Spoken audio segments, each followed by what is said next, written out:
வணக்கம் நண்பர்களே. நம்ம வீட்லேயே எப்படி கோதுமை ரவையை தயாரித்து கோதுமை ரவை உப்புமா செய்யலாம் அப்படின்னு இந்த வீடியோவில் பார்க்கலாம் வாங்க.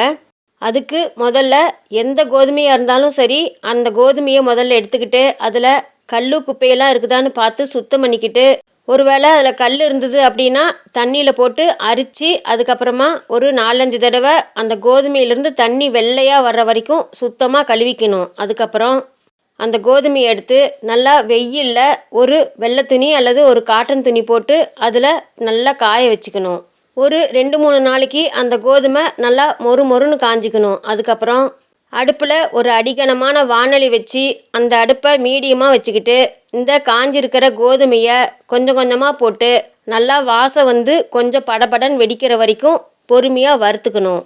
வறுத்துட்டு அந்த கோதுமையை எடுத்து ஒரு நியூஸ் பேப்பரில் கொட்டி நல்லா ஆற வச்சுக்கணும். இதே போல் எல்லா கோதுமையும் வறுத்து எடுத்து அந்த நியூஸ் பேப்பர்லேயே கொட்டி நல்லா ஆற வச்சுக்கணும். அதுக்கப்புறம் ஈரமில்லாத ஒரு மிக்சி ஜார் எடுத்துக்கிட்டு அந்த மிக்சி ஜாரில் இந்த ஆறி இருக்கிற கோதுமையை கொஞ்சம் கொஞ்சமாக போட்டு அந்த மிக்சியை பல்ஸ் மோடில், அதாவது ரிவேர்ஸில் விட்டு ரவை பதத்துக்கு உடச்சிக்கணும். இதே போல் எல்லா கோதுமையும் ரவை மாதிரி உடச்சி வச்சுக்கிட்டு, ஒருவேளை அதில் ரொம்ப குருணையாக அல்லது ரொம்ப நைஸாக இருந்தது அப்படின்னா ஒரு சலிச்சுக்கலாம். அப்படி இல்லைன்னா அப்படியே வச்சுக்கலாம். அதுக்கப்புறம் அந்த கோதுமை ரவையை ஒரு சம்பட டப்பாவில் போட்டு நல்லா பாதுகாப்பாக மூடி வச்சுக்கணும். நாம் எப்பப்போ கோதுமை ரவை உப்புமா செய்யலாம்னு நினைக்கிறோமோ அப்போல்லாம் அந்த ரவையிலிருந்து எடுத்து செஞ்சுக்கலாம். இப்போது இந்த கோதுமை ரவையில் உப்புமா எப்படி செய்கிறதுன்னு பார்க்கலாம்.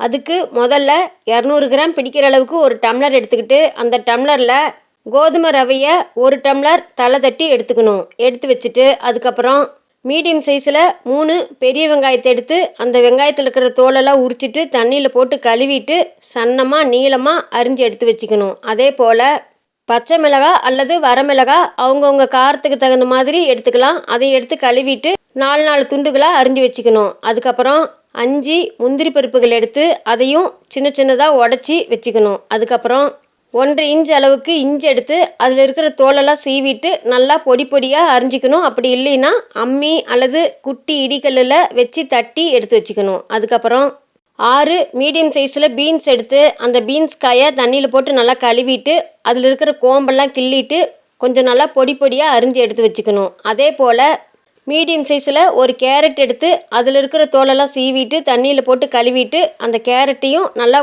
பொடியாக அரிஞ்சு எடுத்து வச்சுக்கணும். அதுக்கப்புறம் அடுப்பில் ஒரு வாணலி வச்சு அது காஞ்ச உடனே அடுப்பை மீடியமாக வச்சுக்கிட்டு அதில் 5 டீஸ்பூன் கடலெண்ணெய் ஊற்றிக்கணும். கடலெண்ணெய் நல்லா காஞ்ச உடனே கடுகு 1/4 டீஸ்பூன் போட்டு வெடிக்க விடணும். கடுகு வெடித்த உடனே கடலைப்பருப்பு 1/4 டீஸ்பூன், உளுத்தம்பருப்பு 1/4 டீஸ்பூன், இல்லைன்னா கடலைப்பருப்பும் உளுத்தம்பருப்பும் அவங்கவுங்க தேவைக்கு இன்னும் கொஞ்சம் அதிகமாக கூட போட்டுக்கலாம். இந்த உப்புமாவுக்கு கடலைப்பருப்பு அதிகமாக இருந்தால் இன்னும் நல்லாயிருக்கும். அதுக்கப்புறம் அது ரெண்டும் நல்லா செவந்து வந்த உடனே அதில் அரிஞ்சு வச்சுருக்கிற வெங்காயம், பச்சை மிளகாய், ஒரு குச்சி அளவுக்கு கருவேப்பிலை 3ஐயும் போட்டுக்கிட்டு அந்த வெங்காயத்தை நல்லா வணக்கணும். வெங்காயம் பாதி அளவுக்கு வணங்கி வந்த உடனே அதில் தட்டி எடுத்து வச்சுருக்கிற இஞ்சி, முந்திரி பருப்பு இது 2ஐயும் போட்டுக்கிட்டு மறுபடியும் நல்லா வணக்கிக்கணும்.